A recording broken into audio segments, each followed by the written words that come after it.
लेकर क्या कुछ कह रहे हैं कपिल गर्ग? काम कर रहे हैं, ये देखना चाह रहा हूं कि वो जो उनसे अपेक्षित है उस रूप से काम कर रहे हैं या नहीं कर रहे हैं। अगर वो अपेक्षा के अनुरूप काम कर रहे हैं तो मैं उनको पुरस्कृत कर रहा हूं, और अगर अपेक्षा के विपरीत काम कर रहे हैं तो उन्हें उनके खिलाफ विभागीय कार्रवाई। सर, अगर करप्शन की बात करी जाए, नीचे से लेकर ऊपर तक है करप्शन, तो सिर्फ अभी जो डिकॉय हो रहा है वो छोटे मतलब कांस्टेबल, हेड कांस्टेबल के ऊपर ही हो रहा है, क्या ऊपर और अधिकारियों पर भी होगा?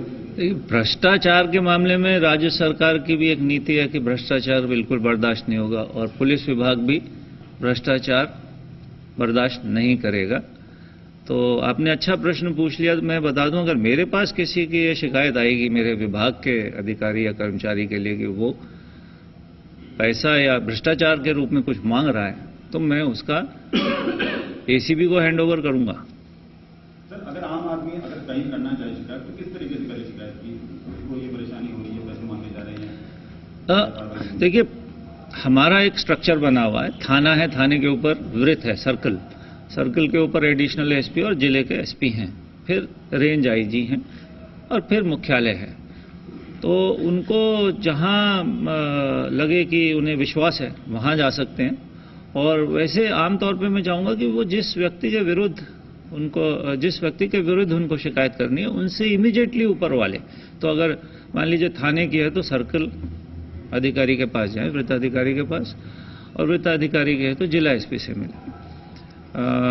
लेकिन कभी कभी ऐसा भी होता है कि उनको लगता है कि वहां मेरी कार्रवाई नहीं होगी या किसी कारण से विश्वास नहीं है, तो रेंज आईजी के पास जाए, हमारे पास है, हर स्तर पे कार्रवाई होगी। सर, इसको थोड़ा सा ऐसे ब्रीफ कर दीजिए कि अभी तक की किसका डिकॉय हुआ है, और बेसिकली सिलेक्शन कैसे है कि इसको किस तरीके से आप सिलेक्ट कर रहे हैं कि हाँ भाई इस डिपार्टमेंट में इसका डिकॉय ऑपरेशन होना है, या पूरा क्या मतलब किस तरह से प्रायोरिटीज है?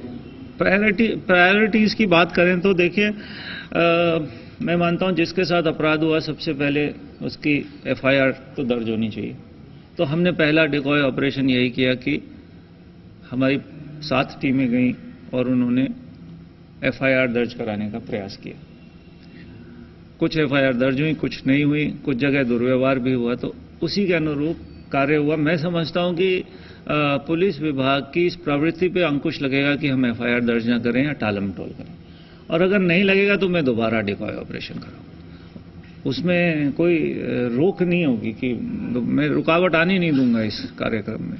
सर, अभी अपने पुलिस वालों के लिए डिकॉय, पुलिस में कई सक्रिय दलाल भी हैं जो बहुत मजबूत हैं, उसके लिए भी डिकॉय ऑपरेशन होगा? डिकॉय ऑपरेशन हर उस व्यक्ति के विरुद्ध होगा जो पुलिस सेवाओं को या आम नागरिक तक पहुंचने में किसी भी प्रकार का व्यवधान पैदा करेंगे। दलालों की अगर कोई नाम देता तो उसका गोपनीय रखा जाएगा क्या? देने वाले का नाम सर्वथा गोपनीय, उसको नहीं डिक्लेयर किया। बात करी जाए ग्रामीण क्षेत्रों में आम आदमी थाने में घुसने से भी डरता है, क्या कहीं ना कहीं जैसे आपने कहा कि और अधिकारियों के ऊपर जाके शिकायत कर सकते हैं, तो जब थाने में घुसने में डर लगता है तो ऊपर अधिकारी तक कैसे पहुंचे आम आदमी? और अगर आम आदमी अगर वहां तक पहुंचता है तो भी उसको ऐसा डर लगता है, तो कहीं ना कहीं क्या कोई पुलिस और आम आदमी के लिए फ्रेंडली जो माहौल है उसकी जरूरत है? देखिए, फ्रेंडली माहौल के लिए कम्युनिटी लिएजन ग्रुप बने हुए हमारे, सामुदायिक संपर्क समूह, और भी विभिन्न प्रकार की समितियां बनी हैं। इनका अभी हम रिकॉन्स्टिट्यूशन कर रहे हैं नियमों के अनुरूप, और उनसे निरंतर संपर्क कर, बैठक कर प्रयास करेंगे कि हमारे और नागरिक गण के बीच में जो विभिन्न कारणों से, इतिहास भी उसमें शामिल है, दूरी है, उस दूरी को पाट सकें, उस खाई को पाट सकें और उनका विश्वास और स्नेह अर्जित कर सकें।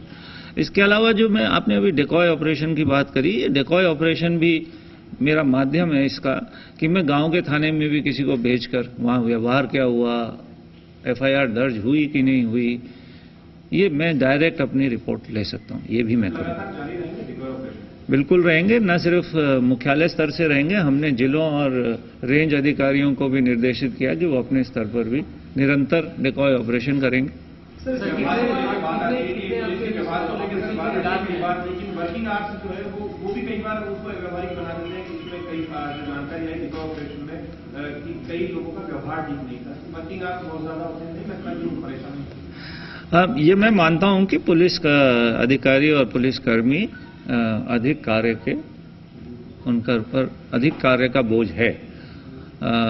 लेकिन हमें ये सीखना पड़ेगा कि हम इस स्ट्रेसफुल एनवायरनमेंट में भी, जो थोड़ा हमारे ऊपर स्ट्रेस है, भी अच्छे से काम करें और नागरिकगण जिनके लिए ये महकमा बना उनके साथ अच्छे व्यवहार करें और उनका जो भी सेवा उन्हें हमें देनी है वो दें।